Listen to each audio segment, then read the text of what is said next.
Fucking weed to the hospital, man. Fuck that. My Uncle Paulie gonna pick up 10,000 from Diaz. Gonna take about like 20 G's from Gino. Tell that motherfucker to get this nigga next door up out of here. That nigga be snoring all night. I can't sleep. And call that big butt nurse with the long hair to come suck my dick. Bad boy, bitch, come on. The doctor said I need about 3 weeks of recovery, but the nurses is loving me, saying the best part of the day.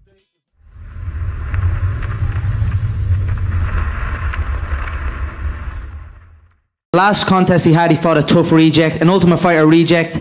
Nobody gave a shit about it, and he got wobbled about 40 times.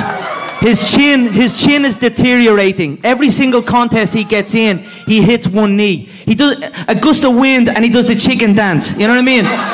Coming up against me, that's not going to be good. You know, I'm going to crack him with a jab, and he's going to wobble, and I'm going to put him away early. It's going to be a first-round KO. Mark my words. Who knows? Because as you know, as you can tell by looking at this fine physique, that I'm a freak of nature, you know what I mean? I'm a specimen of human movement, so who the fuck knows? By my career, I really appreciate it. Nobody gives Connor, you're the a man. shit. You are the man, bro. 18 fights. Honestly, I swear to God, I understand where you're coming from, man.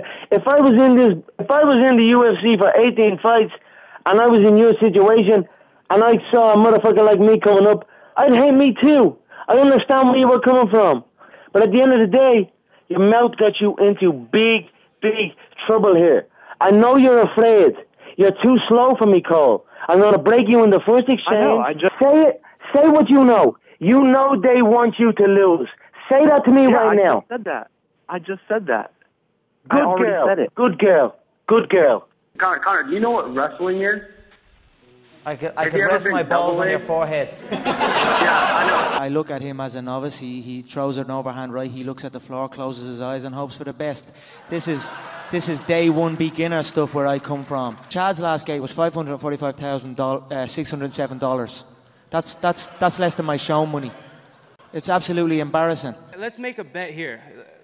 If you fucking have the How balls much? to do anything. With that $500,000. You're making bets with that $500,000 I gave you? 48,000 you went from. You went from 48,000 to $500,000. Thank me and be grateful. Be grateful. I butchered your face. I KO'd you. You were curled up like a bitch. You were curled up like a bitch. You were curled up like a bitch. I butchered your body. You couldn't even lift your hands up. You couldn't even lift your hands up. You can do that all you want, but at the end of the day, the knockout speaks for itself, and you hit the deck like a bitch. As you can see, it's tradition.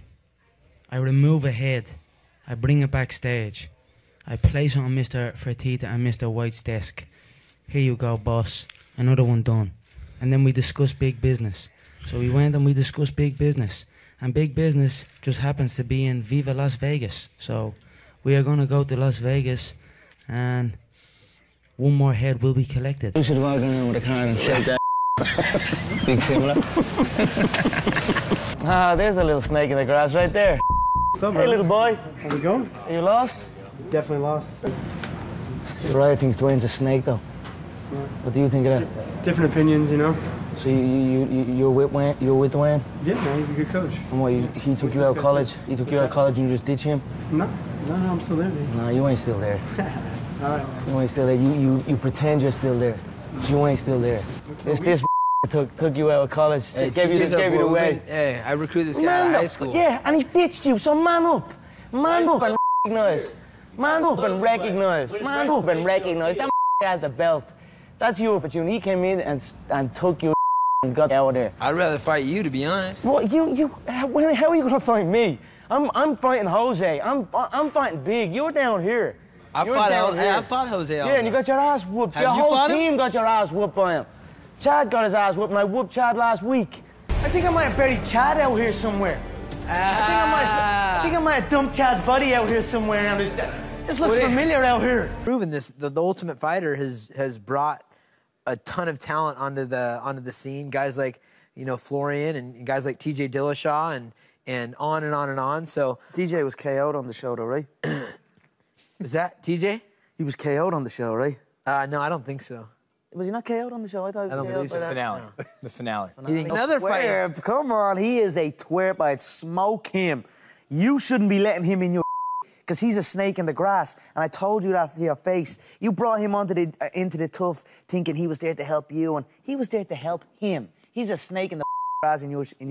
You need to figure that out and stop being a Go and take him out and build some numbers and entice me. Because right now I'm giggling at his little ass numbers. What can he bring? He bring none. He barely makes 6 figures a fight. And rightfully so. Would you take a fight against those? I'd fight anyone. I'd fight you, him, and him all at the same time. He doesn't the numbers are right. Oh, that boy. Are you serious? I'm going up against supposedly the pound for pound #1, and he's groveling at my feet, begging for mercy. So, as far as I don't want a fight, come on.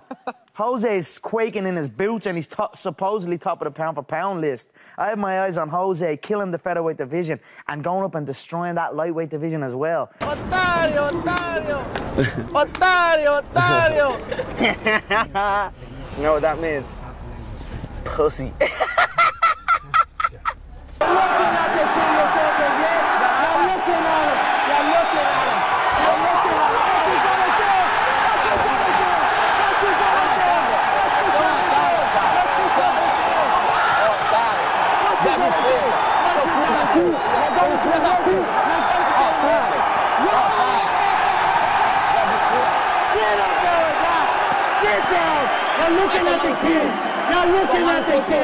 I am his daddy. See a guy who has, his last gate was 1.7 million. He fought on free TV. He's never brought a dime to the company. He's never made a dime yet. He is sitting there on the front of my poster. I think that's a department that needs to be looked at. Somebody sleeping on the job. This is a super fight. Where are all these historic images? These are posters that will be looked back on long after it's all said and done, and then you've got to look back on that absolute garbage. So, you know, I feel someone's sleeping on the job in that department, and I will have to dip my nose and find out who and eliminate them. Here, listen, cut out all this other stuff, and I'd go through the whole roster in 4 months. And I tell you that right now, I'll whoop every single one of them inside 4 months if you cut out all this other shit. Bring me in, weigh me in, and I'll fight the next night and wipe out the entire game inside 4 months. Lucky charm. See about that. First, you've got to get through a guy that whooped your ass already. So why would I waste my time with a guy? You're fighting a guy that whooped your ass next. So you got to come through that. And let me say, and then I'll consider. I'll check the numbers. I'll discuss it with Frank, and I'll decide whether I'll change your bum life as well. See stiffness when I look in that 155-pound division. Slow, stiff. I feel like they're stuck in the mud almost. The featherweights, they hit like flyweights. So it's nice down there just destroying them and killing that whole division. But I have my eye on that 155 division, and I see them all stuck in the mud in there. So Conor, we'll see over time. But guess what? Have I been wrong yet? Have I been wrong yet? No. I change your bum life. You fight me, it's a celebration. I would beat you. When you sign to fight me, it's a celebration. You ring back home, you ring your wife. Baby, we done it. We're rich, baby. Conor McGregor made us rich. Break out the red panties. We're rich, baby. So don't say you would not take that fight, because you would take that fight like everyone else up here would take the fight against me if it was offered, regardless of belts or any of that shit. I'm the money fight in the male shit at all weight divisions, so fuck everybody else up here. I can only imagine the state Rafael is in, coming back-to-back cuts, especially he blew up before the Cerrone fight. He was extremely overweight, and he had to cut down to make that 155-pound limit. And then the king calls and says, "You're up again, kid," and now he's got to do it all over again. So, I mean, just looking at him, he's aged 25 years in the last 2 weeks. So I can only imagine how he's feeling, but I'm feeling damn good. And I believe I will dust Rafael inside 1 minute. He is a slower, sloppier version of Aldo. He's like a bum version of Aldo. So I believe in absolutely everything. I believe inside 1 minute I will dust him. I will exit the contest fresh. I will cash the check. I will sign the next contract for UFC 200, the brand new MGM, and we'll go again. 2015 was my year. 2016 is also my year. Every year is my fucking year. I am out on my own. I am in a league of my own. The game is on its knees. The game must hold seminars every weekend to pay for their training costs.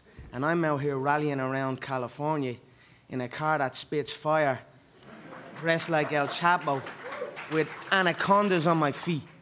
So I am in a league of my own here, ahead of everyone in the game by a country mile. I am finding it hard to even engage with anyone in the game because they are not on my level. Not one single individual in this company is on my level. Always saying about the talk, and I talk, and I talk, and I talk, but guess fucking what? I back it up.